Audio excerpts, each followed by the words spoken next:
Yes, my name is Dr. Holly Sawyer, and people call me Dr. Holly.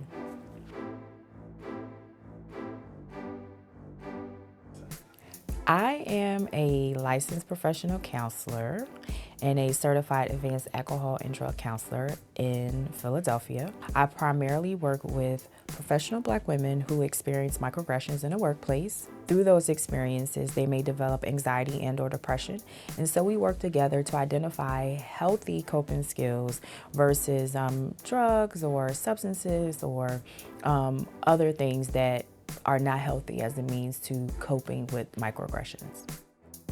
It may show up in the form of not getting a promotion after being with the agency or company for 10, 15 years, being the scapegoat for things that are not making money or productivity within the company. You're giving more of the work versus your peers or other counterparts. Microaggressions are, verbal assaults, but it can show up in regards to what you may look like as far as like your weight or your hair.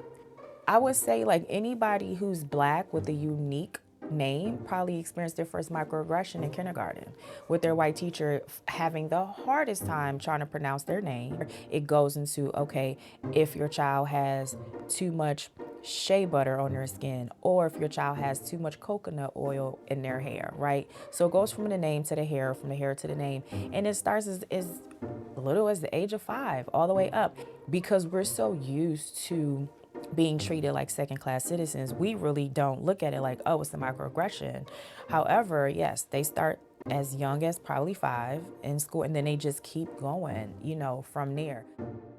Well, as far as being a therapist, I've expanded my reach and opened up a 100% online group practice, because in my solo practice, which is Life First Therapy, I only see the, like you said, the working Black professional women that experiencing the microaggressions.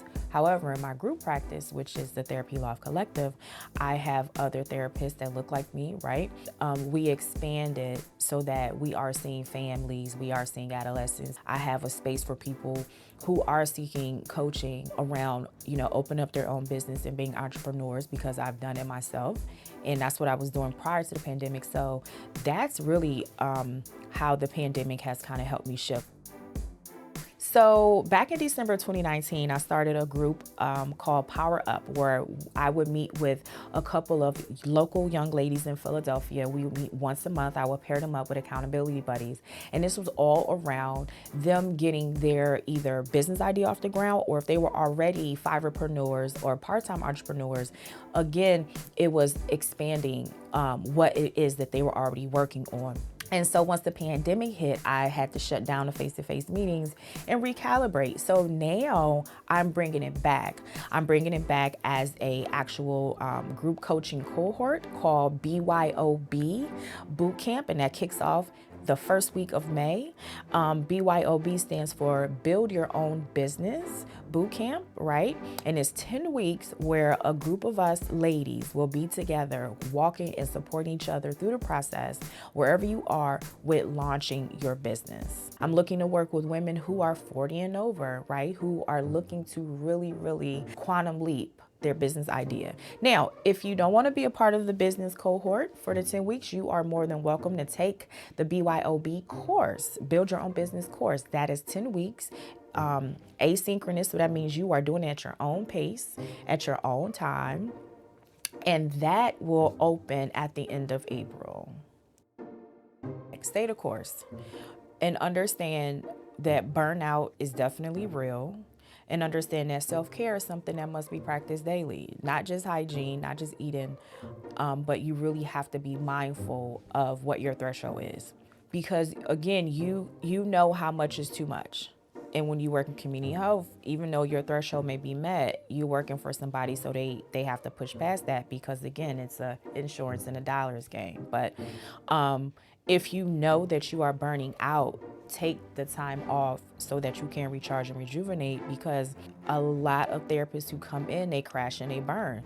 They love the field. They are great helpers, great therapists, but because they are not checking in with themselves, resetting themselves, they burn, they crash, and then they just leave the field altogether. I've seen it in my tenure, and it hurts my feelings. It makes me sad, I mean, that's the most generalized way I can put it, because these are great clinicians, but you have to, again, know when you're burnt out. And then on the other side of that, there are people who will stay in the field 15, 30 years and then tap out when they're burnt out. And so my mantra is tap out before you're burnt out.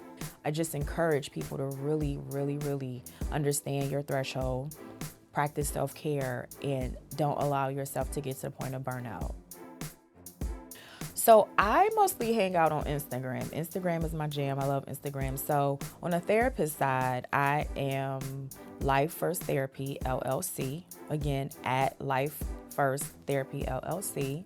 You can find me there. And then on the coaching side, because I also have a podcast, you can find me at Dr. Holly Coaching. And that's Dr. Holly Coaching. Love the podcast. Please subscribe, listen to a couple episodes. But yeah, I'm definitely on Instagram a lot.